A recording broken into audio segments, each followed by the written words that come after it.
So without further ado, and let me tell you very quickly today's plan. We're going to try to get through, again, 10 or 12 of these videos. We'll have a little vote at the end, but we're going to preserve some time in the last 10 minutes for Professor Lessig to give us some parting words. You don't all know this, but he actually spent 5 hours flying this morning to be here. That was 2.5 hours flying to another city where he thought he was giving a talk, and they never landed, and they came back here for us. So we're going to have him live in person, and we'll also post a director's cut of these comments later. Oh, we're doing the cut? Okay. We'll do the cut. Okay, you'll see Larry's video at the end. And then I should say we have a sort of corrupt bargain for you today. We provide cookies and snacks, and we're going to send you out a survey right as the class is ending. It'll take about 10 minutes. We'd love for you to fill it out. It is voluntary, but it would be much appreciated and really expected at this point that you would help us out in that little exchange of cookies for survey. That's straight up quid pro quo corruption. Nothing institutional about that.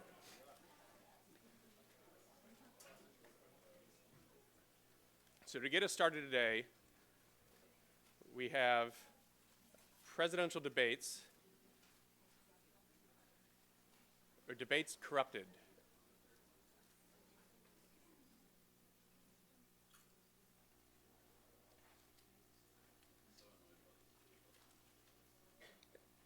Debates matter. They're historic, informative, and even entertaining. I can't. The third one I can't. But do they suffer from the problems of institutional corruption? In a presidential debate, the debates serve as the most important means by which voters get to know the candidates.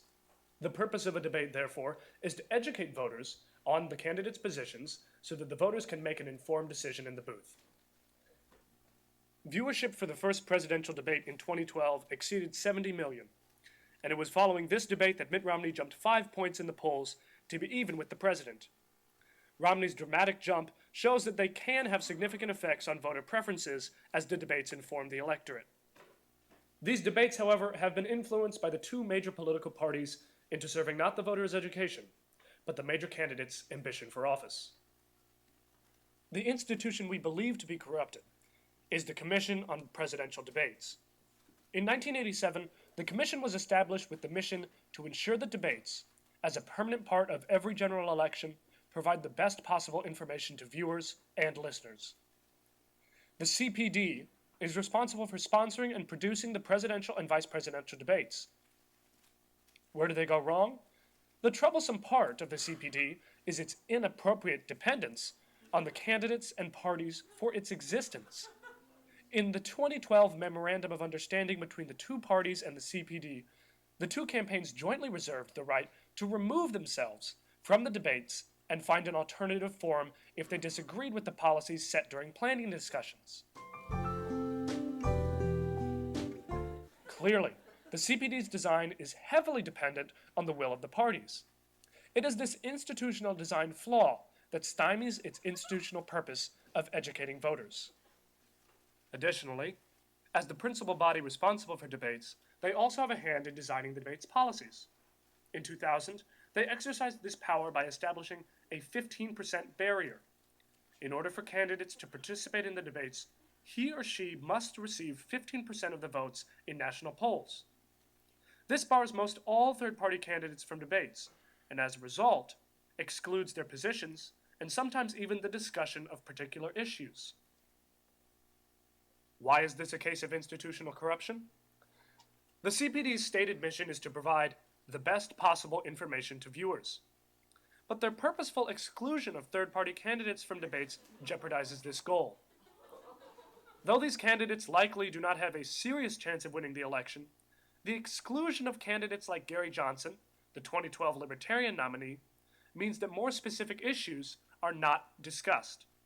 An example. While some polls show that a majority of Americans now support marijuana legalization, the very word marijuana was not mentioned a single time during the three presidential debates in 2012. Simply because Romney and Obama agreed on this issue, a policy important to the voters went unmentioned in all three debates. If Johnson had shared the stage for even one night, or even had a better chance of sharing the stage, the major party candidates would have at least been forced to address their misalignment with American public opinion. In this sense, the CPD's reliance on the two major political parties diminishes the quality of information that the debates provide to the voter. This two-part problem requires a two-part solution. To address the problem of overdependence on the two major party candidates, we recommend a rule requiring candidates to participate in the CPD's debates or forfeit the right to participate in any debate. This policy will disallow major party candidates from leaving the debate in the case of a third party candidate's participation, as Jimmy Carter did in the 1980 election. This will allow the CPD to focus on educating voters, not on pleasing the candidates. To address the problem of third-party exclusion from presidential debates, we support Open Debate's idea to abolish the 15% barrier and replace it with a 5% barrier. As candidates must receive 5% in national polls in order to be eligible for federal campaign funding, we believe it is only reasonable that the public whose tax dollars are spent on funding these candidates be allowed to hear their opinions. In 1988, the League of Women Voters also saw a problem with the debates, saying that the American people have had no real opportunities to judge the presidential nominees outside of campaign-controlled environments. 26 years later, the problem persists. The Commission on Presidential Debates should be reformed to recognize that a well-informed voter is the foundation of a functional democracy.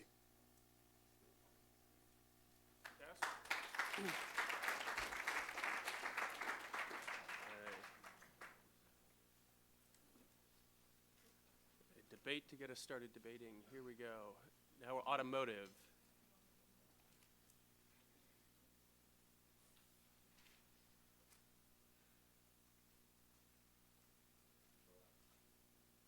I think,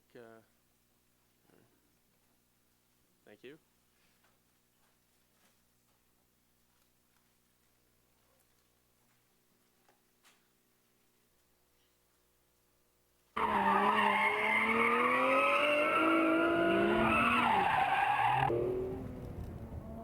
This man is automotive journalist Chris Harris, and he's about to be banned from Ferrari. So how did he get behind the wheel of a Ferrari in the first place? Let's take a look at how an exotic car review gets written. First, a journalist decides he wants the scoop on an exclusive new car. Then, he calls up the car's manufacturer in Italy and says, "Hey, can I drive your car?" The manufacturer says, "Of course," books him the next flight to Italy, and invites him to their private racetrack to take it for a spin. Sounds easy, right? Here's the problem. There are countless automotive publications, both in print and online. So many that Ferrari couldn't possibly fill all the press requests it gets, which means that Ferrari has the luxury of picking and choosing which journalists to invite to its press events. From Ferrari's perspective, car reviews are a form of advertising, which means that if you're not going to write a good review, they have a strong incentive to find someone else who will. This gives journalists a significant conflict of interest. They need access to vehicles to write compelling, timely articles, and manufacturers are the only ones who can give them that access. This creates a dependency on manufacturers, so journalists feel pressure to give generous, positive reviews. If they don't, they risk not being invited back for exclusive access to the next new model. It's based on this dependency that we find evidence of institutional corruption in the automotive journalism industry. Institutional corruption, as defined by Larry Lessig, is manifest when there is a systemic and strategic influence which is legal, or even currently ethical, that undermines the institution's effectiveness by diverting it from its purpose or weakening its ability to achieve its purpose, including, to the extent relevant to its purpose, weakening either the public's trust in that institution or the institution's inherent trustworthiness. The purpose of the institution of automotive journalism is to disseminate correct information about new vehicles and educate the public about the automotive industry. When journalists write biased reviews of cars, the purpose of the institution is being undermined. This undermining of journalistic integrity is the result of years of consistent and concentrated effort by the PR and media representatives. These years of abuse have resulted in a weakening of trust in automotive journalism. So whatever happened to our old friend Chris Harris? He blew the lid open in 2011 when he published the expose, How Ferrari Spins. He revealed that Ferrari, from at least 2007, had been requiring journalists to test only specially tuned cars, resulting in falsified figures and an unrealistic driving experience. On the road, I thought the FFD was slightly less. But no one dared reveal what was going on because, as he so eloquently puts it, It's dishonest, but all the mags take it between the cheeks because they're too scared of not being invited to drive the next new Ferrari. He predicted, "I don't think I'm going to be invited back to Maranello anytime soon." And he was right. Despite being one of the most famous auto journalists in the world, it was almost 3 years until he was allowed to drive a Ferrari press car again. Ray Wirt, an editor at jalopnik.com, the autoblog that published Harris' remarks, commented, "You may notice that, while we go on press trips with Lamborghini and McLaren, there aren't many Ferrari trips for us. In fact, there are none." All of this results in Chris Harris' conclusion that when it comes to Ferrari, it will soon be pointless believing anything you read about its cars through the usual channels, because the only way you get access is by playing by its rules. But what about other car brands? We focused on Ferrari because its practices are the most egregious, but the same conflict of interest exists between journalists and all manufacturers. This sort of conflict of interest can appear in many kinds of journalism, including political interviews or even advanced movie reviews. But due to the extreme expense of acquiring cars and to the competitive nature of automotive publications, conflicts of interest in automotive journalism are particularly severe. So how can we fix this? We propose that the International Motor Press Association, or the IMPA, is best positioned to solve this problem. Through the IMPA, journalists can make a collective bargaining agreement wherein they agree to only review cars through IMPA-organized tests. This will allow the IMPA to institute blinding of tests, in which auto manufacturers could request a certain number of journalists to review their cars, and the IMPA could select journalists to meet that request. This removes the ability of manufacturers to selectively punish journalists who write unfavorable reviews. We believe that if the major publications band together, their combined brand power and market share will force manufacturers to comply with IMPA practices in order to generate sufficient publicity for a new car launch. Although we see evidence of institutional corruption in automotive journalism, we also see evidence that many journalists recognize and oppose this corruption. We believe that with proper organization, they can eliminate or at least greatly reduce institutional corruption in their field, so we can all enjoy cars in their honest beauty.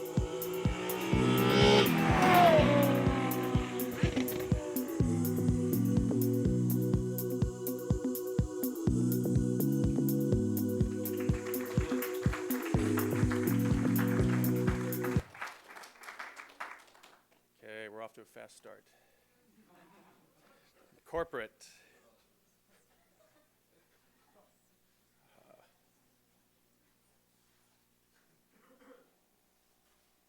This is one. It was Benjamin Franklin who famously said nothing in life is certain apart from death and taxes, but it seems this is a fallacy for those corporations operating in the United Kingdom. The reasoning behind this is due in large to Her Majesty's Treasury. Headed by the Chancellor of the Exchequer George Osborne, it is tasked as an institution with various missions, including the strategic oversight of the UK tax system. The Treasury does this through Her Majesty's Revenue and Customs, HMRC. The problem with HMRC in regard to the British corporate tax system is that it is institutionally corrupt. During the 2012 tax year, the British tax gap, the difference between taxes owed and taxes collected, grew by 7% to a staggering £35 billion, or half of the UK current account deficit. Over 10% of this came from corporate tax avoidance. It's important to note here the difference between tax evasion and avoidance. Tax evasion is the process of illegally reducing the amount of tax you owe, whereas tax avoidance is not technically illegal, but it refers to the gaming of the system to reduce your tax burden. But what does this have to do with HMRC? Well, this corporate tax avoidance is a product of the corruption of the institution. This is due to the fact that HMRC rely on the advice of tax experts from 4 of the largest accounting firms in London: Deloitte, KPMG, Ernst & Young, and PricewaterhouseCoopers. These experts are brought in to consult on changes that should be made to the tax system, but then return straight back through the revolving door to their private firms, where they provide advice for corporations on how to exploit tax loopholes. This is clearly a horrendous conflict of interest, which draws parallels with the issues of financial market and pharmaceutical industry regulation. In a report to Parliament, the Independent Public Accounts Committee stated that the big accountancy firms are increasingly seen as being part of the problem with corporate tax avoidance rather than the solution. The government is reliant upon this type of consultancy. Britain's tax code is so complex, it relies upon the 9,000 staff these firms employ for the task to keep it up to date, or not so, a number that dwarfs HMRC's manpower and is so high that the government could never afford to employ such a number. There have been calls for one very basic solution: simplify Britain's tax code so that it can be far more easily understood. And yet, despite claiming on their website to be working to prevent, detect and counteract tax avoidance, the Office for Tax Simplification employs just 6 people. This is, I believe, due to an external influence acting on the purpose of HMRC. HMRC states that its purpose is to collect taxes due from all taxpayers without fear of favour. However, with the recent economic downturn, the MPs of the Public Accounts Commission accused HMRC of being unhealthily cosy with big business in an attempt to attract investment into the country. This influence is diverting HMRC away from its true purpose, and so from this disturbance of the compass and blatant conflict of interest, it's clear to see how the Treasury and HMRC fit our definition of institutional corruption. All this has led to an undermining of the public's trust in the ability of HMRC to enforce tax law, lending further weight to the analysis. In a 2013 YouGov poll, 62% of Britons surveyed thought tax avoidance was unacceptable, and you only have to take a look at some of the headlines from Britain's major newspapers to see the same result. So what can be done? There is one interesting solution that attempts to affect the way in which corporations interact with the accounting firms, through the way in which consumers interact with the corporations in turn. This solution looks at how we can change social norms to incentivize tax compliance through a public naming and shaming. Jasmine Fisher discusses this approach in her article on tax avoidance titled Fairer Shores, concluding that it has had little success, but there is, however, a reason why it chose Starbucks. In 2012, the company was turned on its head when it, along with a number of other well-known companies, was publicly shamed about their tax avoidance in British press. It was reported that since their opening in 1998, Starbucks had only paid £8.6 million in corporate tax on over £3 billion of revenue through a system of global profit reallocation. Their buzz score, the number of positive social media hits versus negative social media hits, plummeted to minus 43, and on the 22nd of June, nearly 30% of social media users have been exposed to the brand, with top words mentioned alongside Starbucks being tax corporation in UK. The police even had to be brought in to protect shops against protests. Starbucks quickly responded to try to control the damage, immediately announcing that they would pay £10 million in tax by the end of that year, and a further £10 million by the end of 2014. Crucially, due to their methods of tax avoidance, this was a voluntary payment. The downturn in public opinion was therefore enough to incentivize the company to pay. Interestingly, however, it seems that even this was not enough. Just last Friday, it was announced that Starbucks UK revenue had fallen for the first time in its history by not an insubstantial 3.4%. This appears to be a perfect solution then. The changing of social norms in regard to the negative backlash seems to have incentivized Starbucks to pay corporation tax in an effort to boost their public image. It is, however, imperfect. For one, there is no direct correlation between the tax avoidance scandal and Starbucks' drop in revenue, and other companies such as Google and Amazon, who were also shamed, experienced no such drop in their revenues. Starbucks is differentiated, however, by the fact they provide a common service in a highly competitive market, and this distinction lends hope to the fact that by changing social norms, we can change tax avoidance to tax compliance, thus removing the conflict of interest between the government and accounting firms and alleviating the effects of institutional corruption.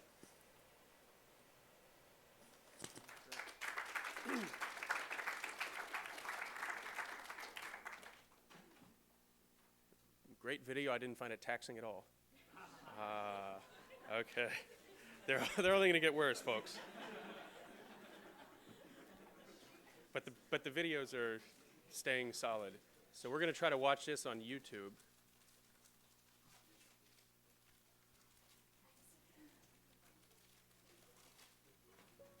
It's no secret that college costs are climbing. There are few, if any, college students who don't think high college prices are a major problem. Everyone's hope is to earn a scholarship to help pay for their education, but are scholarships really helping everyone? This video will briefly overlook the case of merit scholarships, specifically at non-Ivy League schools. For those who don't qualify for need-based aid or enough need-based aid, there has been an increasing rise in the cost of higher education. Scholarships are supposed to be saving people money and making education more affordable, but for some, the scholarships can act as incentive for students to attend institutions they cannot really afford. Considering the Lawrence Lessig working definition of institutional corruption, corruption occurs when the effectiveness of an institution is undermined and the institution weakens, or public trust of the institution to accomplish its goals weakens. Here, the purpose of the institution is being undermined because scholarships are supposed to save people money but can end up costing them more.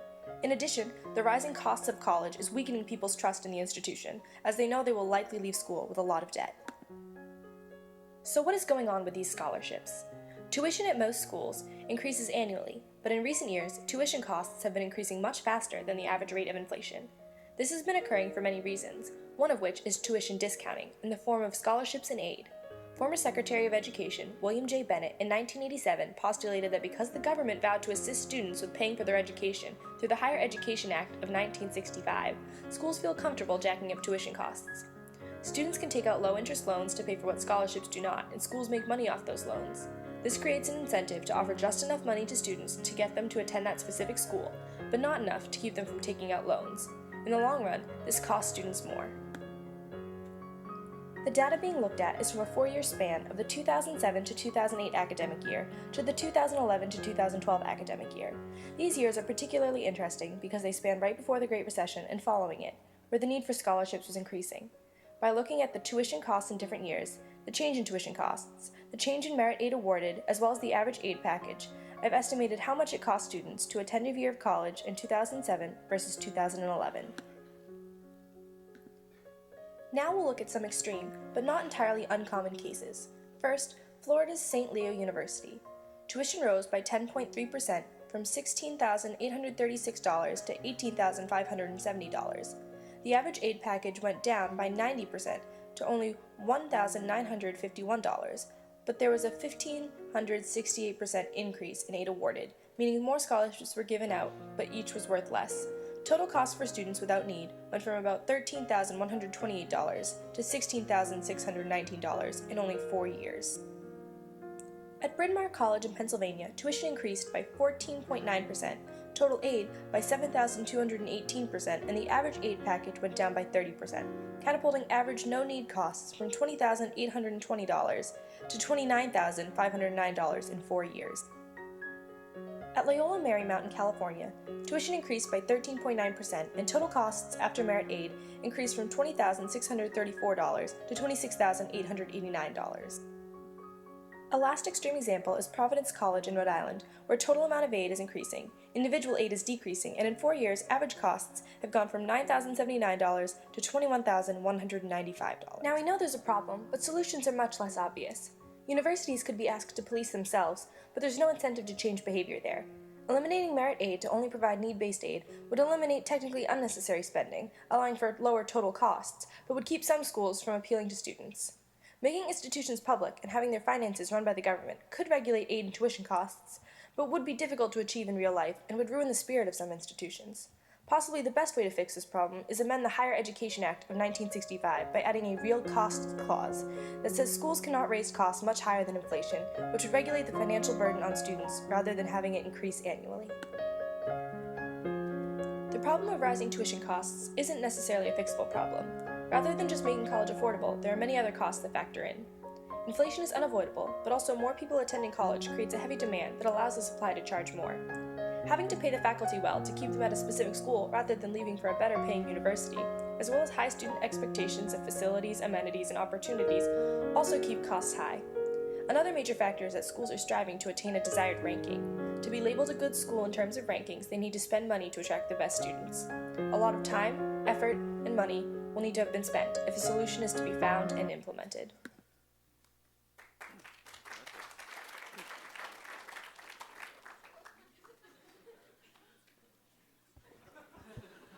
We've all been schooled. Okay, next, Whole Foods.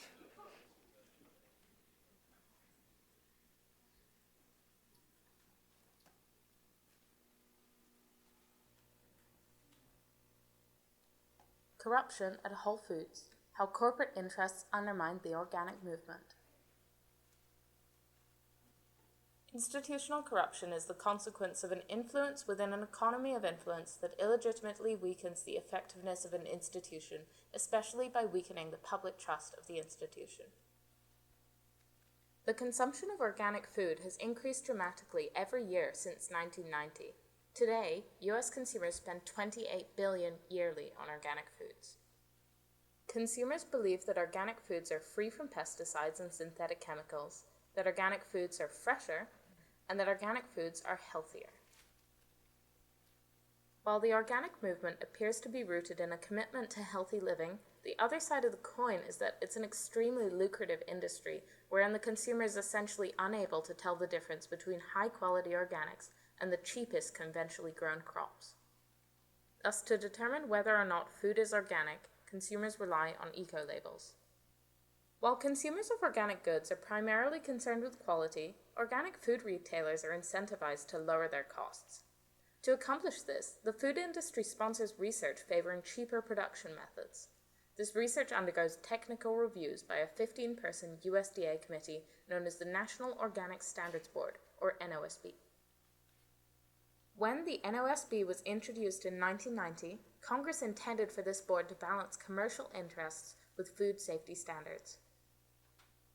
Since then, however, NOSB members have frequently held positions with food industry giants, even while serving as board members.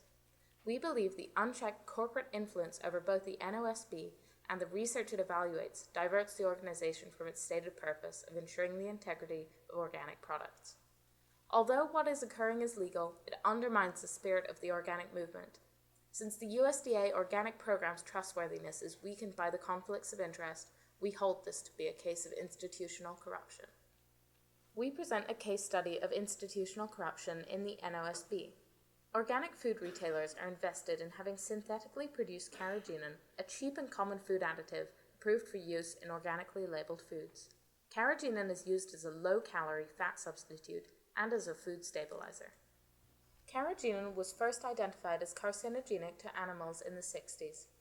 In the late 70s, 2 separate studies determined that carrageenan caused cancer in rats and that carrageenan likely presented a health threat to humans.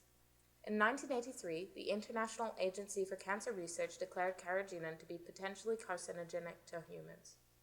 In 1995, the NOSB conducted a technical review of carrageenan's appropriateness for use in organic foods. It was approved without reservations. Richard Thoyer championed the technical review on carrageenan. A corporate exec, PR specialist, and employee of a food giant, Thoyer spearheaded 45 of the 50 technical reviews on synthetic compounds conducted by the NOSB in 1995 and 1996. Of these, he approved 35 without any reservations whatsoever. Of the remaining 10, he recommended 6 with minor reservations. Carrageenan was among the approved despite the many studies suggesting it was a health hazard. The NOSB has stood by the decision to use carrageenan in organic foods. It has cited a study, funded by food industry giants, which found a correlation between cancer incidence and carrageenan consumption, but which minimized the concern, claiming it to be statistically insignificant. Despite these health concerns, carrageenan is still widely used in organic foods today. This case isn't isolated. Since 1990, many NOSB board members have held positions with food industry giants while serving on the committee. Since the same corporate entities are funding and evaluating food safety research, resulting in a conflict of interest, there has been clear bias toward permitting synthetics in organic products. And because the board has statutory authority over USDA labeling, their decisions are difficult to change. While public trust remains high in the USDA's organic labeling program, there is nothing trustworthy about it. The dynamic in which a simple stamp can certify the above-average quality of food all but encourages the emergence of information asymmetry. This, in turn, is used to exploit and mislead consumers. We therefore recommend abandoning the labeling system. Studies have shown confidence is highest in eco-labeling schemes with state involvement. This confidence is precisely the reason we want to dissolve the USDA's labeling scheme. In our view, it's unhelpful as it encourages blind purchasing and thereby gaming of the regulatory apparatus behind the label. We suggest the organic labeling scheme should be privatized. Without the seal, consumers wanting higher quality goods would have to become more informed to make these purchases. This would benefit the organic movement more generally, as it would separate corporate greed from the health-conscious motives underlying the movement. Without threshold-based labels, consumers would be unable to immediately differentiate between high-quality and conventionally grown products. Thus, dissolving the USDA seal would result in some inconvenience. Our plan would redefine what it means to be organic. Were organic labeling privatized, it would flood the market with competing claims of high quality, thus requiring choosy consumers to educate themselves about food production and healthy choices. In short, privatize it.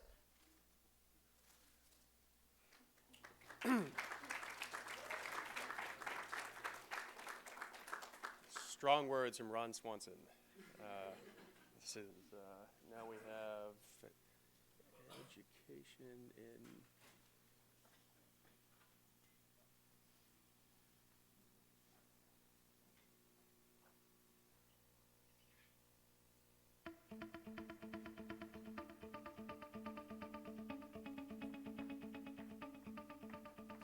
Welcome to Rockford, Illinois, ranked as the 9th most dangerous and the 3rd most miserable city in the United States. But today, I wanted to tell a story about the institution of public education. The organization, Rockford Public Schools, and their mission, to deliver a world-class education and to make Rockford schools the schools of first choice for families. They've got a good slogan for sure. Let's see if it worked. Last year, only 39% of students met the minimum standards set forth by the state of Illinois, placing the school district in the bottom 10% of the state. Even at Harvard, that can't be more than a B. Our freshman class started out with over 750 students, but our graduating class would only have about 250 left. To put this into context, on average, the person sitting to your left and to your right won't be graduating with you. In other words, if by world-class education we mean third world-class education, then we're doing just fine. The problem isn't really even money. If we compare RPS 205 with more successful school districts in Illinois, such as Naperville, we see very little difference in instructional budget per student. And it's also not as though we have horrible students. For example, take Fred Van Fleet, who this year led the Wichita State Shockers to become the first undefeated team entering the NCAA tournament since 1991, or Michelle Williams, who would go on to have a successful career with Destiny Child. So what's the problem? Let's remember Leslie Burns' lesson, lean to the green. And this is not environmentalism. Specifically, let's look at hiring practices, contract awards, and teacher pay. Case 1. Cedric Lewis, our Chief Financial Officer. In 2010, he was charged with driving down the wrong side of a highway while drunk. Well, today, he still has his job. Or how about Principal Don Rundle, who recently settled a lawsuit for coercing a teacher into a sexual affair. When the teacher went to HR, she was fired a few weeks later. Not only does he still have his job, but during the litigation process, he was given an award for his leadership. Compare that with my high school, which went through 6 principals during my 4 years there. Up to a couple of years ago, our school district maintained a policy of hiring all non-tenured teachers and requiring them to reapply. They wouldn't find out if they had their jobs until the summer and would have to rely on unemployment benefits. But apparently the school district had no problem awarding money for construction contracts. Recently, the school district set aside $212 million for school improvement. 2 of the largest sums were awarded in a matter of a month. Almost half the money was awarded in a matter of weeks in a process many criticized as awkward and clumsy. However, the board defended their choice as a political one. Isn't that admitting you're not following an open access order? Even more shockingly, $13 million is going to a company that was founded by the family of the superintendent's wife. The board defended their choice after consulting external legal sources. But their external source, Hinshaw Law, is the same firm that the school district hires for all of its lawsuits and negotiations. If that's not regulatory capture, then we might as well believe all of LeBron's flops. It's not about whether it's legal or not. It's about the appearance of a fair bidding process. Compare this with negotiations for teacher pay, which lasted for more than 1 year and resulted in a 4-year pay freeze and doubling of health insurance premiums. Because if you're a teacher worried about your job and see the school district throw money so quickly to other contractors, you're going to get a bit frustrated. As a result, teaching quality suffers, weakening the effectiveness of an institution, especially by weakening the public's trust. Wait, that sounds familiar. The question is it incompetence or is it institutional corruption? After all, Larry Lessig told us that we needed to find a systemic and strategic influence. Recall the title of my presentation, Corrupted by Democracy. I claimed that it is because the Board of Education is elected that we have this problem. If you compare the demographics of students at my high school with the demographics of Rockford, you will see that the students who are going to public school are very different from the electorate. And that's because most parents are running away from the public schools. So instead of representing the needs of the students, the school district has a set of misaligned interests with the electorate who have no interest in a successful educational system. So what does the Board of Education do? They lean to the green. By awarding massive contracts for construction, the school district creates many jobs, which help alleviate our 12% unemployment rate. And since that money is coming from teachers' paychecks, our schools will continue to fail and more parents will send their kids to private school, creating a vicious cycle until we eventually hit rock bottom. So how do we fix this problem? While it's true that programs such as vouchers for private and charter schools would create an incentive to cater to the students, they also create perverted incentives for people to try to game the system to inflate their own numbers or attract parents. Furthermore, not many schools are willing to invest in what is considered a failing city. Instead, we should focus on exposing this corruption. There are many Americans who don't want to see their federal and state tax money support this corrupt behavior, and it's amazing what a dose of national embarrassment can do. That's why I wanted to share this story with you. Students like Fred and Michelle do not have to be exceptions to a depressing status quo. They deserve better. Thank you. Created using Powtoon. Fantastic. Well, we've been schooled twice today, so this has been great. If REM gets back together, they can have a song called Don't Go Back to Rockford. But highly illuminating. The next one is death penalty.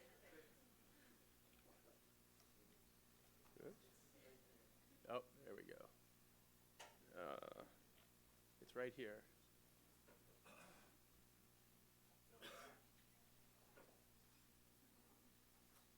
Am I looking at it? Oh, this one. Excellent. A timely piece, I think, actually. This is, The death penalty. Throughout recorded history, societies have used various methods of execution as punishment for violation of the law. Perhaps it is because the specter of the hangman is believed to be a deterrent, or perhaps it is because death is viewed as the only fit retribution for some crimes, or perhaps it is simply the will of God. In most of the world today, however, the use of the death penalty has come to be restricted to punishing the most severe crimes against individuals or state in those countries where it is legal at all. In the United States, for example, the death penalty can only be given to adults for murder, treason, and espionage. It is that more limited institution of the American death penalty on which this video will focus. In June 1972, the Supreme Court handed down its decision in Furman v. Georgia, ruling capital punishment unconstitutional on the basis of its racially discriminatory outcomes created in part by discretionary statutes. Just 4 years later, in 1976, however, the death penalty was restored with more objective criteria to prevent racial discrimination, with invocation of both deterrence and retribution as ultimate rationales. Thus, the American death penalty began to take the form it has today, governed by the following operative words of the Eighth Amendment of that Constitution that governs all legal institutions of this country. Excessive bail shall not be required, nor excessive fines imposed, nor cruel and unusual punishments inflicted. In 1957's Trott v. Dulles, Chief Justice Warren's controlling opinion asserted that the basic concept underlying the Eighth Amendment is nothing less than the dignity of man, and that the amendment must draw its meaning from the evolving standards of decency that mark the progress of a maturing society. These criteria, then, circumscribe the punitive institution of the American death penalty, but no less than retribution and deterrence do they contribute to the purpose of the institution, that it might carry out fair-minded justice trusted by the people in a manner consistent with the law, the ultimate principle in play here. We have set out the institution. Now we examine its corruption. The critical points are that we have an influence causing deviation of the institution from its purpose, like a compass diverted from north. In this case, since 2011, the American death penalty has been corrupted by a systematic and strategic influence. Drug manufacturers with operations in Europe who have denied state departments of corrections the drugs like sodium thiopental and pentobarbital that they need to carry out the quick and painless death promised by lethal injection, on the basis of EU Regulation 1352/2011 prohibiting their export for reasons of human rights. While legal and ethical, this influence in the name of universal abolition compromises lethal injection, the humane method of execution the Supreme Court upheld in Bays v. Reese, that is the only method allowed in many states. States are instead forced to resort to impromptu cocktails with devastating results, like in the case of Dennis McGuire in Ohio, who suffered prolongedly before his death in a way that would seem to violate evolving standards of decency. Other states have begun relying on unregulated compounding pharmacies or sketchy distributors whose potentially flawed products would likewise violate Eighth Amendment rights to a punishment not cruel. Thus, the death penalty is diverted from its purpose as the criteria set forth by the Eighth Amendment have been undermined. Yet states themselves, not European drug manufacturers, are responsible for a further corruption of the institution of the death penalty, one that undermines the institution's inherent trustworthiness. That is the passage of new laws like those in Georgia, Missouri, Oklahoma, and Tennessee to obscure the source of the drugs used in executions. Transparency in executions is important because it is a way of preserving the dignity of man of the convicted to know how he will die, and of publicizing the punishment in the open so as to cause a deterrent effect, if such effect there is, a point made by Camus in his Reflections on the Guillotine. The view of literary character Ned Stark is similar. If you would take a man's life, you owe it to him to look into his eyes and hear his final words, and if you cannot do that, then perhaps the man does not deserve to die. A ruler who hides behind paid executioners soon forgets what death is.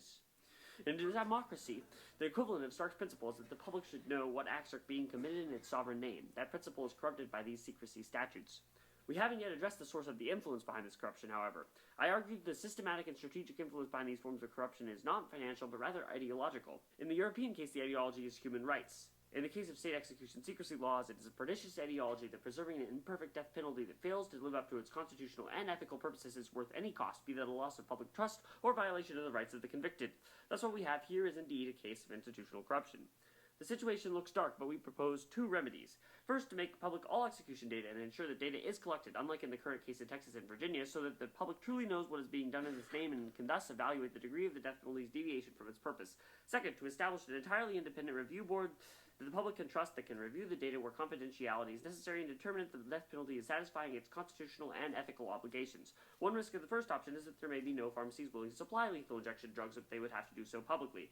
The problem with the second option is that professional associations like the AMA and ANA have banned their members from participating in the death penalty, and this could be construed to apply to sitting on a board that would legitimize the practice. Thus, public trust would be lost by the absence of qualified professionals, and the remedy would fail. Failure of these remedies has led politicians in some states to consider methods of execution such as firing squads, the electric chair, and gas chambers, but all of these are politically fraught and sound regressive to a public now accustomed to the calming thought of the executed passing painlessly on through the power of chemistry. Indeed, the Nebraska State Supreme Court has ruled that the electric chair is cruel and unusual punishment, and it's possible the U.S. Supreme Court would do the same, causing the Eighth Amendment to strike these punishments from the books. Perhaps then a nation which has long clung to a punishment the rest of the industrialized world has shunned will come to the conclusion of Justice Harry Blackmun in his Cowens v. Collins dissent. From this day forward, I no longer shall tinker with the machinery of death. Mm-hmm. So if we were giving an award for the most information packed into one thing through verbal expression, that was extraordinary. And the next is judicial. And help me, is it the Mexican judiciary? Okay.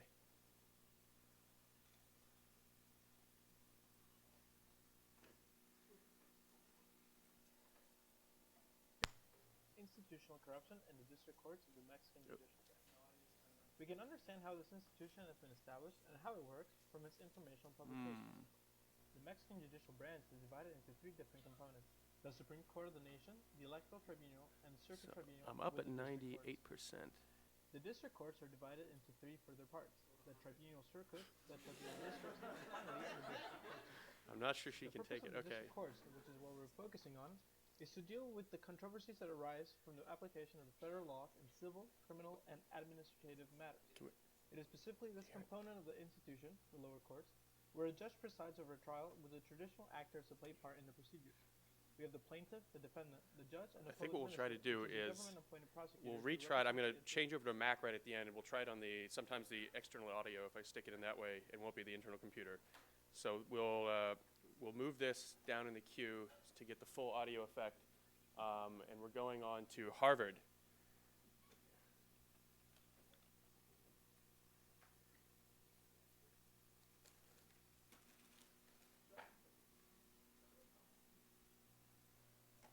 Okay.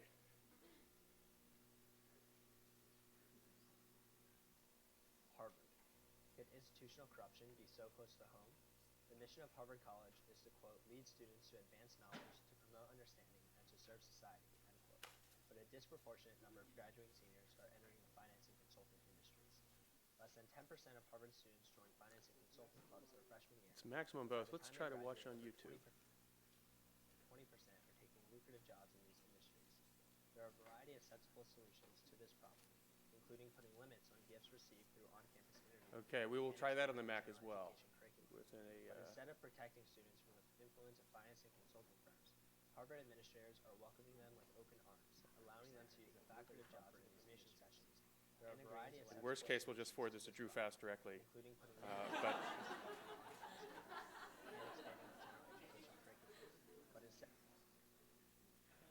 okay, so we'll come back to both of those. Next is Burning Man.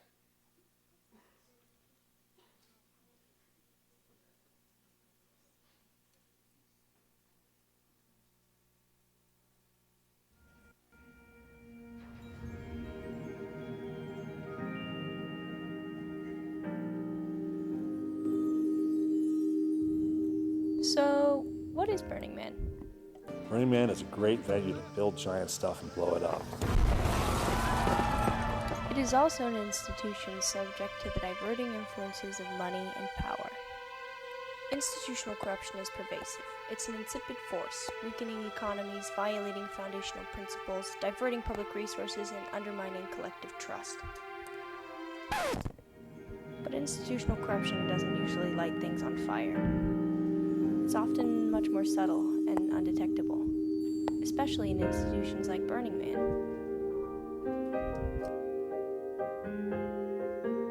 Congratulations. Today is your day. You're off to great places. You're off and away. You have brains in your head. You have feet in your shoes. You can steer yourself in any direction you choose. You're on your own, and you know what you know.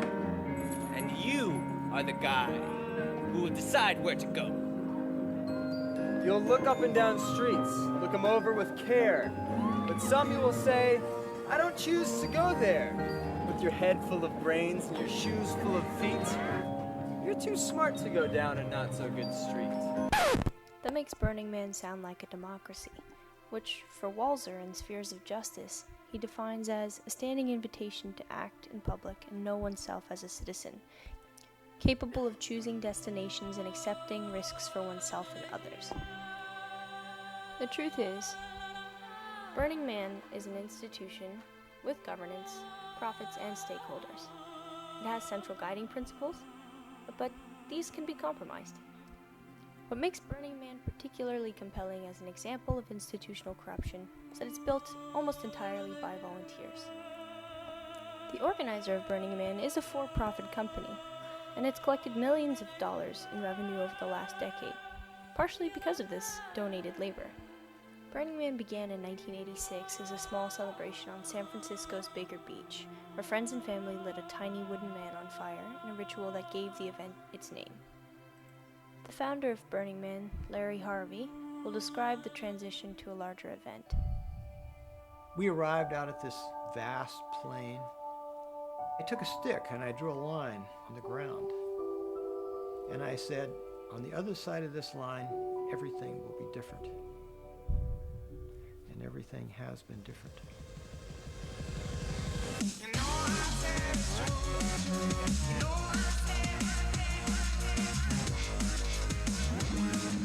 The place is an idea that's so powerful and so alluring that people will go to the worst place in the world just to get a little taste of it.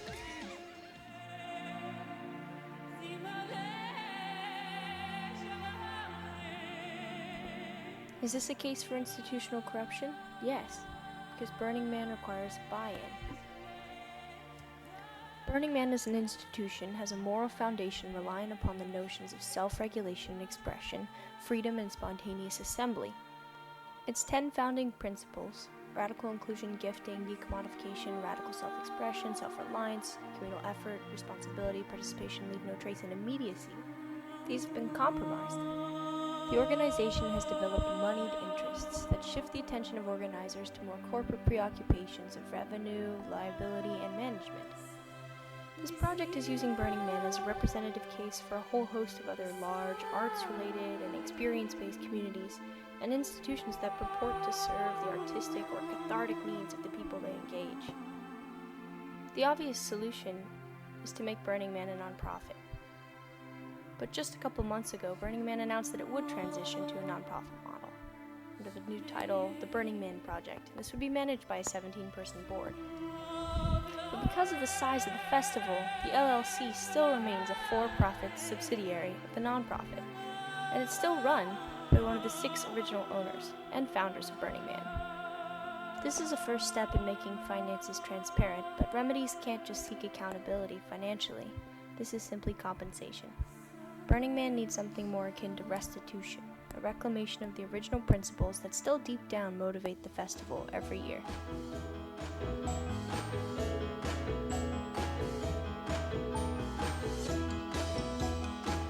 In order for us to survive on this planet, we have to engage thousands, millions of people.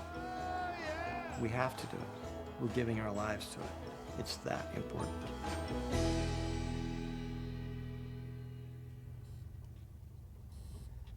So you want to go for a ride?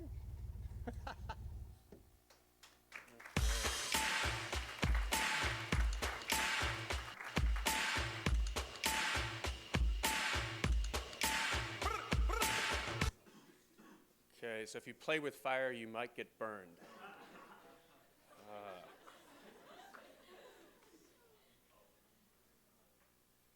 On a similar artistic theme, museums and institutional corruption. Museums have long been an important source of information for America. They're considered the most reliable source of historical information, above college professors, textbooks, or accounts from relatives, according to a study from Indiana University. and there are approximately 850 million visits each year to American museums. Yet today's museums suffer from a lack of funding. More than 2/3 of museums reported economic stress in 2012. They're looking at painful solutions, including layoffs and auctioning off items from their collections. One solution is receiving sponsorship from corporations. Museums get money to properly take care of their exhibits, and corporations get some great PR. Win-win, right? But something's sacrificed here: the integrity of the museum. Museums have many purposes, but getting corporate sponsorship might jeopardize those mission statements. This is a case of institutional corruption when there's a systemic and strategic influence that weakens the institution's effectiveness by diverting it from its purpose or weakening its ability to achieve that purpose. Take the Smithsonian Museum of Natural History and its David H. Koch Hall of Human Origins. Koch donated $20 million, nearly half of what the entire museum got from Congress appropriations in 2010. The Koch brothers' tremendous wealth is fueled by their oil refineries in Alaska, Texas, and Minnesota. The Koch Company newsletter for January 2010 stated, "Fluctuations in the Earth's climate predate humanity," and concluded, "Since we can't control Mother Nature, let's figure out how to get along with her changes." So it's not shocking that the Koch Hall of Human Origins would suggest that key human adaptations evolved in response to environmental instability, and that it doesn't mention the possibility that human use of fossil fuels could have contributed to this instability. Climate change activists are infuriated by what they see as a biased perspective here. Up north, there's a similar controversy. 2013 marked the 150th year of Canada's nationhood, and the Canadian Museum of Civilization put on a big show, made possible in part by a $1 million gift from the Canadian Association of Petroleum Producers, or CAP. Davy Collier, president of CAP, explained to its members the advantage of this partnership. "It's a way for us to get the industry's presence more broadly identified and visible across the country. Clearly, this is a strategic way of accessing the public through a trusted institution." The donation sparked a heated dialogue in Canada's parliament, including allegations that Canada's most visited museum could become a propaganda machine. "Is it now the mission of our museums to promote the oil lobby?" a member of the House of Commons asked. The main concern here is that museums are diverted from their purpose through corporate sponsors who want museums to present information that's favorable to them. Any remedies should focus on reducing the impact the sponsors can have on the actual content of the exhibits. One solution is to have museums create exhibit scripts and then have them shop around for sponsors, instead of having sponsors approach museums about a certain topic, which is the hired gun approach. This is tricky because museums often need capital before they can develop exhibits. Another approach would be to allow museums to discuss ideas with corporate sponsors at a high level, but ensure that the sponsors do not have access or control over the actual details of the exhibit before it is open to the public, similar to ethical standards for journalists. Along those lines, museums could consult an activist group about the content of their exhibit. For instance, before opening an exhibit related to the oil industry, the museum could approach Greenpeace for feedback. A drawback to these best practices is that there's no obvious way of enforcing them. One technique might be to revoke government funding from the museums that don't agree to these ethical protections, but that would push those museums even further into the arms of corporate sponsors. Another solution might be to have a professional organization such as the American Alliance for Museums give a certification to museums who abide by these best practices. It would benefit sponsors, as the information in the exhibit would be seen as more trustworthy. Employees would value working for such ethical organizations, and visitors are more likely to take their children to organizations that have been certified as trustworthy. So this just might work.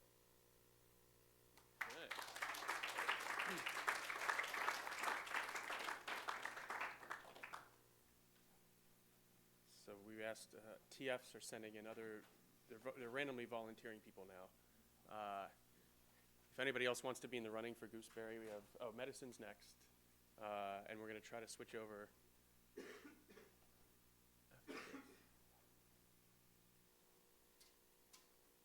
I solemnly pledge to consecrate my life to the service of humanity. The health of my patient will be my first consideration. In accepting the Hippocratic Oath, physicians affirm their intended purpose within our healthcare system: to promote health by acting in the best interest of the patient. But today, this purpose has been challenged by the reality that healthcare in the United States is a business, a $2.6 trillion business with numerous different interests who are in it to win it. So what about those doctors who took that oath and promised that the health of their patients would be their first consideration, but who nonetheless operate inside of a healthcare system that functions as a business? And how should these doctors be paid to maintain the integrity of their purpose? The method used has the potential to be corrupting to the healthcare system by creating incentives for doctors that conflict with the purpose of healthcare. There are a number of different ways in which physicians are paid, and oftentimes their salary structures combine elements from multiple different pay schemes. The most common way in which doctors are paid today is based on the fee-for-service model. Dr. Fee-for-Service here sees patients all day long, billing for each individual procedure or treatment as she goes. Let's join Dr. Fee-for-Service in the exam room. Geez, Doc, my back has been nagging me for about a week now. We'd better treat this aggressively. I'm going to order some blood work and get you an MRI. Where do I have to go for the MRI? Don't worry. We just bought a brand new MRI machine. We'll do it right here in the office. And why don't we schedule you for a follow-up for later this week? We'll run some more tests then, too. Dr. Fee-for-Service sure knows how to cash in on some mild back pain. But a more reasonable treatment, a couple of Tylenol and maybe a referral for some physical therapy, just isn't going to generate any income under this pay scheme. A fee-for-service pay model is corrupting to healthcare by incentivizing overtreatment and self-referrals while disincentivizing non-billable services and integrated care. Let's look at another pay scheme called capitation. Dr. Cap here receives a fixed amount of money for every patient that he sees, regardless of what kind of care the patient needs. Let's head into the exam room. Alrighty, how are you? Good, good. So what brings you in? Doctor, it feels like an elephant is standing on my chest. It's awful. You know, I think you probably just strained a muscle. No biggie. Why don't you take some Motrin and call me in a week if it's still bad? But Doc, don't you think I might need an EKG? Nah, it's just a little muscle strain. See ya! Dr. Cap flies out of the room. No point in spending extra time on patients. Just get him in and out. Too bad the patient he just saw has high blood pressure, is a smoker, and his father died of a heart attack at age 45. By paying doctors only based on the number of patients they care for, we incentivize short visits and disincentivize lengthy procedures. A third pay scheme, pay for performance, has gained popularity in policy recently, including elevation in the Affordable Care Act. The idea behind pay for performance is that the doctor gets paid a bonus when her patients meet certain predetermined levels on various health indicators. Again, we see great potential for corruption. Dr. Pay for Performance here is about to meet a new patient. Let's join her in the exam room. Hi, doctor. I'm so glad I get to see you now. I just got on Medicaid. Oh, really? Medicaid? Yeah, I'm unemployed and I'm having a bit of trouble with my diabetes. I know I gotta take my meds, but it's just so expensive. And some months I just can't afford those strips I'm supposed to use to test my sugar levels. You know, I'm going to send you over to a different practice. I think you'll find that they'll be able to meet your needs much better over there. Dr. Pay for Performance knows to avoid this kind of patient like the plague. She can't risk a hit to her performance scores, and a patient like this is never going to get her diabetes in control. Pay for Performance disincentivizes doctors from caring for disadvantaged patients. It threatens professionalism by undermining intrinsic motivation, and it discourages doctors from valuing outcomes that we cannot measure. We have ourselves a tough case of corruption, but we can better align doctors' incentives to preserve the purpose of healthcare. I propose that physicians be paid in salaried positions. If we can believe that most doctors really do go into medicine with a desire to uphold the Hippocratic Oath, then we can imagine that, at least for the most part, doctors want to act in the best interest of their patients. The corrupting influence of fee-for-service, capitation, and pay-for-performance exists because these pay schemes pit the patient's interests against the doctor's earnings. In essence, creating salaried positions for doctors can be thought of as a form of blinding, as it disconnects a doctor's earnings from each individual patient. The payers and other critics will argue that such a pay scheme will hinder productivity. This can be countered by allowing individual clinics to set standard productivity expectations for their physicians. In the end, some productivity may be lost, but the potential gain in terms of promoting the integrity of healthcare is well worth it. As a requisite of accepting a salaried position, doctors should be expected to uphold care quality standards. Specifically, standards should elevate preventive care, which has traditionally been underemphasized in pay schemes. Other expectations of salaried physicians should include written after-visit instructions for patients and facilitation of care coordination. Combating this corruption will not be easy. There are numerous players with a stake in how physicians are paid, and some have tremendous lobbying power, including the AMA and insurance companies. But we cannot let perverse incentives created by physician pay schemes corrupt our healthcare system.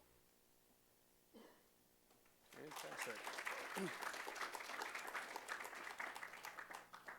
Okay, before we make the big switch, any more volunteers to be in the Pinkberry running? Okay, what's Common Core?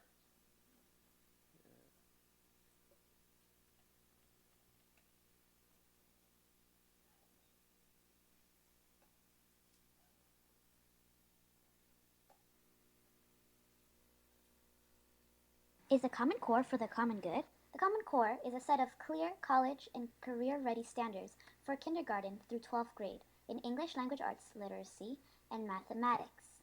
Whether or not students are at these standards will be measured through standardized testing. As of today, 44 states have voluntarily adopted them. This reform is the first of its kind. It will set nationwide standards so that all American students will need to know the same things at each grade level, regardless of the state they're in. So Common Core sounds like a great idea. Ah, but look over yonder. There is the cloud of institutional corruption casting its shadow. Institutional corruption is systemic and strategic influence that is legal and even ethical, and prevents an institution from fulfilling its purpose, thus resulting in decreased public trust. So you're probably thinking, what are you talking about? Let me set the stage. 90% of the K-12 textbook publishing market is dominated by the big three: Pearson, McGraw-Hill, and the Houghton Mifflin Hardcore Company. These big guns also happen to be the same major companies that dominate the assessment, aka standardized testing industry. Enter Common Core. States were coerced into accepting the Common Core in order to receive race to the top federal funding. These standards were advertised as rigorous and would cause many schools to test behind grade level, thus threatening their school ranking and stability. In order to avoid this, a vast majority of schools would be desperate for a solution. The big three, armed with lesson plans, educational software, and materials for the assessments that they themselves helped create, come in ready to save the day. But hold on a second. This is not institutional corruption. It's just supply and demand, basic capitalism. Yes, you are right. They are simply gaining ground in the 500 billion K-12 education market. This is capitalism, but a sneaky, calculated kind of capitalism. Let's focus on Pearson to find systemic and strategic influence. Pearson's North American Education Division is its largest business, but how does it influence the government? The first is campaign contributions. In 2011, Pearson donated to the Democratic Senatorial Super PAC and the Obama campaign. The second is lobbying. Pearson Education lobbied heavily from 2008 to 2013, the years that the Common Core was being developed, as well as when it was in its initial stages of implementation. The third is cavorting with the government. This past January, Pearson met with President and Mrs. Obama, as well as Education Secretary Duncan, to share best practices and explore additional ways to support more low-income students. Fourth is tapping into influential networks. Pearson announced a partnership with the Gates Foundation. It is worth noting that the Gates Foundation donated heavily to the Obama campaign, as well as to Democratic super PACs. It also heavily funds Achieve, Inc. and the National Governors Association, the two main organizations which developed the Common Core. All right, fine. So they gave away a lot of money, are partners with big nonprofits, and they're friends with the White House power couple. They sound a lot like Oprah, and Oprah is awesome. Let's think about this. SVEC and PARC won the federal grants to oversee the making of the Common Core curriculum assessments. PARC is actually managed by Achieve. These two organizations granted a $23 million contract to Pearson and the ETS to make the first 18,000 items in the National Test Bank. Right, so we have some suspicious behavior. But how does this weaken the ability of the institution, Common Core, to fulfill its purpose? Well, first of all, Pearson has a history of poor quality test items, a lot of scoring errors, computerized test system crashes, as well as missing deadlines. So while standardized testing may be a very good thing for businesses like Pearson, it may not be in the best interest of schools to continue using them so heavily. Excessive standardized testing often results in teaching to the test, record levels of anxiety, loss of interest in learning, neglect of other subjects, lack of actual improvement, and unfair testing practices. That leaves us with the question, are these tests a fair measurement of a school's quality, a teacher's skill, or a student's knowledge? What are possible remedies then? Well, states could create their own exam. The need for businesses to be involved in the creation of exams is completely unnecessary. States are perfectly capable of creating rigorous exams that adhere to standards without input from third parties. The downside is that these exams wouldn't be comparable across state lines. The second part of the solution would be for schools to create their own educational materials by scavenging the internet. Publishers would no longer be setting the curriculum. The schools would be. This would also be a lot cheaper. But then again, if the importance of standardized testing does not decrease, what's the point of having independently sourced materials as well as state-created exams if the incentives to teach to the test are still there? Another remedy is to remove high-stakes testing as well as reduce the number of standardized tests students are required to take. This would result in a decrease in for-profit intervention, giving schools more agency with curriculum. Holistic learning practices would be fostered, and students would have less psychological stress. In the end, it's all about educating children. Excessive testing doesn't benefit the students, it benefits the companies. I see what you're saying. You don't want extensive testing. Is that what... So let's see if we can make the switch.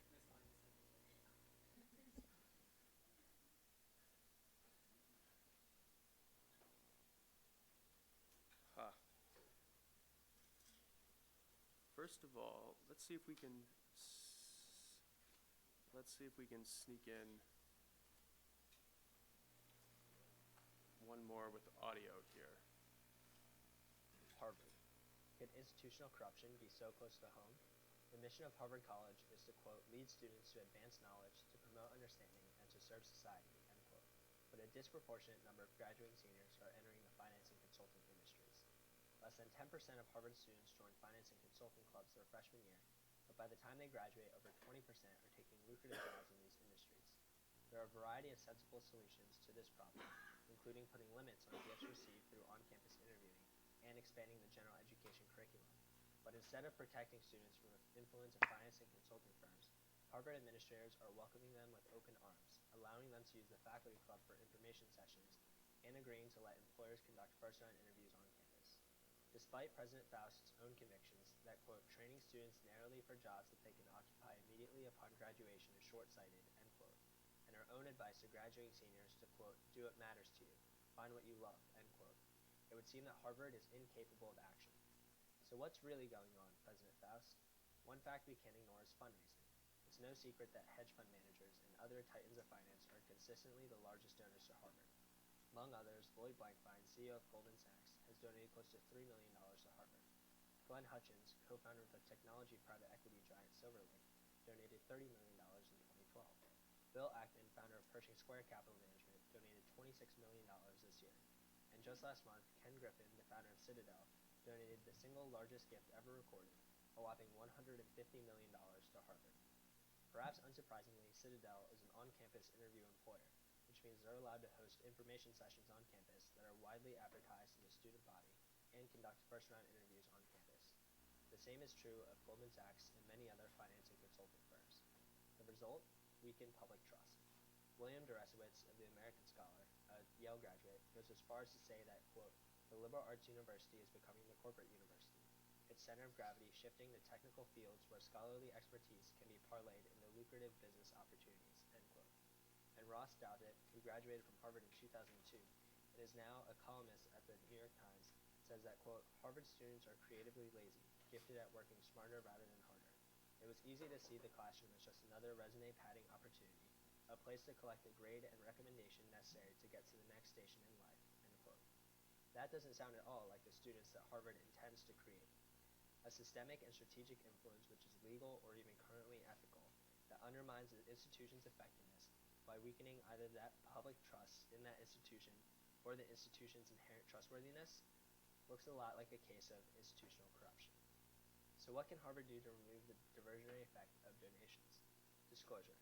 Large gifts to the university are already disclosed, yet this isn't stopping the pace of donations nor the number of grads going into finance and consulting. Unlike the case of campaign finance, where disclosure helps the public connect the dots between funders and outcomes, in the case of university finance, there are hardly any specific links between funders and outcomes, only the general link that donations from Harvard alumni in finance weaken the institution's resolve to lead students to careers in public service. Rating. Harvard might try implementing a rating system for its effectiveness at helping students find jobs with social impact. This would keep Harvard administrators accountable for their leadership and perhaps draw more donors in the long run. But how would one even go about measuring social impact? A Harvard graduate who goes to work for Teach for America isn't necessarily making more of an impact than one who goes to work for McKinsey, even if it's usually the case. Ultimately, motive matters most, and it's hard to think of any accurate metric for that. Blinding. Blinding administrators to alumni donations would not work in this particular case because we all know where most of the money is coming from, finance and consulting. Finally, neutralization seems to be a moot point, since Harvard is already a public institution that enjoys the benefits of tax-exempt status. No, what we need isn't more regulation, we need more morality. Harvard is already being subsidized by the government to produce leaders and thinkers who help society, not just themselves. What we need is strong moral leadership, from the Board of Overseers to President Faust to incoming Dean Khurana, the kind of leadership that acknowledges civic duty and fulfills it no matter the cost to self, the kind of leadership that has its eye towards the long-term integrity of its institution, not the size of our endowment in the short term, the kind of leadership that patiently educates faculty and students alike and rewards character, not wealth. What we need, in other words, is the kind of leadership that inspires. Inspirational leadership. I think this is actually a wonderful moment to transition. I saw hints in that of Teddy Roosevelt, one of the great Harvard leaders, who said, "Speak softly, but use good visuals." Finally, we have a presentation, a short video from our own Larry Lessig, who originally worried he might not be here today. So we're going to show that, and Professor Lessig can conclude with a few final remarks. So hello, ER 36. I come with apologies. Apologies that I'm not there for this last day of class. Apparently, the different parts of my life are like two ships passing in the night. Get it? Those are two ships there. They're passing. See the moon? It's night. And indeed, this is maybe the only time that I thought it was absolutely essential that I be there, because it was important, not necessarily to you that I be there. Probably doesn't matter much to you, but it was incredibly important to me. I come from a family where most in my family have no idea why I do what I do. My dad used to tell me that those who do, those who can't teach. And when they've been more polite and they've tried to ask me why exactly I do want to teach, I tell them because there's a certain probability that in teaching I can get incredibly intelligent kids to see something that's new. To get them, as Steve Jobs might say, to think different, I'd say think differently about something they thought they understood. Now, most of the time, I get to do that to 1Ls. That's great because 1Ls are the last moment where lawyer wannabes have the aspirations of justice and doing good deep within their soul after their first year. That fades pretty quickly. But I'd never quite thought about what it would be like to do this in the context of pre-Ls, or not necessarily Ls, not necessarily people who want to be lawyers or have anything to do with lawyers. And what this term has taught me is that it's wildly better to be teaching in this context. Because here's the thing, here's the point. Among the 100-some of you, there are not going to be many criminals. Well, not many criminals. I did say someone was going to be president, so I'm not sure we can say none, but not many criminals, at least. Every one of you, though, is going to live a life that confronts institutional corruption. Every one of you is going to live within a system that has lost its way in some way. And what each of you need to decide when you're within that system is, how will I behave? Am I going to go along, or am I going to resist? And the challenge, what makes this difficult, is that the argument to go along is often pretty good. You go along, you get the money you need to send your kids to schools, to good schools. You go along, at least you have a chance to be within the institution and maybe get it to do better than it otherwise would. The arguments favoring going along are overwhelming, and as you get older, they become truly overwhelming. But if you're going to resist, then what you need to do is to keep just one thing, which defines what it means to be you. This perpetual idealism, the perpetual idealism of pre-Ls or not necessarily Ls, the perpetual idealism of youth. When Kurt Cobain said it's the duty of youth to challenge corruption, I think what he meant was because only youth would challenge corruption. Because the rest of us, those no longer in the middle of our youth, have too many excuses, too many justifications for just going along. So I hope you grab that youth and the idealism it gives you and hold on to it to make the institutions within which you work better, to make them what it promised to be, what it could be, to bring them back to the ideals that defined why those institutions were great.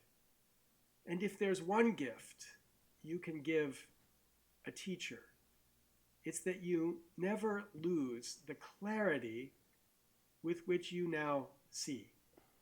The clarity that has led you to produce an extraordinary range of presentations and analyses, examples of institutional corruption, certainly the best that I've seen in the 5 years I've been thinking about this. But the clarity and certainty that allows you to look at something and say, that's just wrong. So I thank you for letting me teach you, undergraduates. I apologize again that I'm not there, but I thank you. There I am, thanking you. Especially because you've given me a sense of the real potential to this story. And the real potential is the numbers, the people, the ideals which we can rally once people see the most common form of corruption that is everywhere around us. Thank you, and I hope you enjoy the popcorn. There's no popcorn. Thank you. Wow.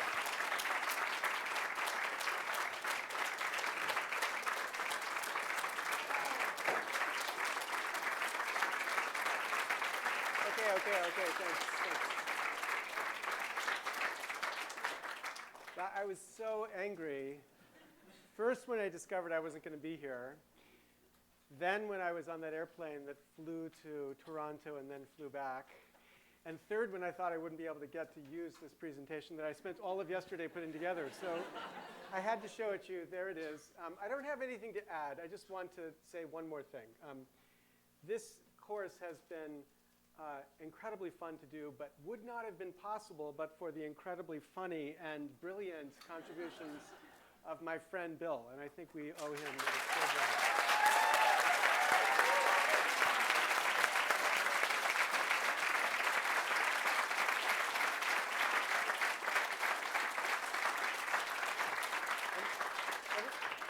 I remember being an undergraduate. It's hard. It was a long time ago. But I remember everyone loved the TAs. I take it people still love TAs. That's what we've been thinking. So I think we should thank our TAs as well.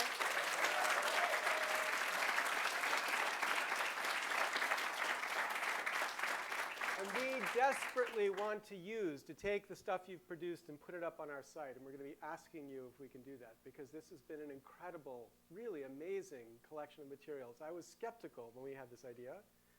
But you guys put an unbelievable amount of work into it, not just the production value, which is really amazing. I feel humbled by that. But more importantly, the insights. I think you identified places we hadn't seen. So this has been, I'm not sure whether they're going to let me teach undergraduates again, but this has been extremely fun. Thank you very much. I think we're finished. Thanks.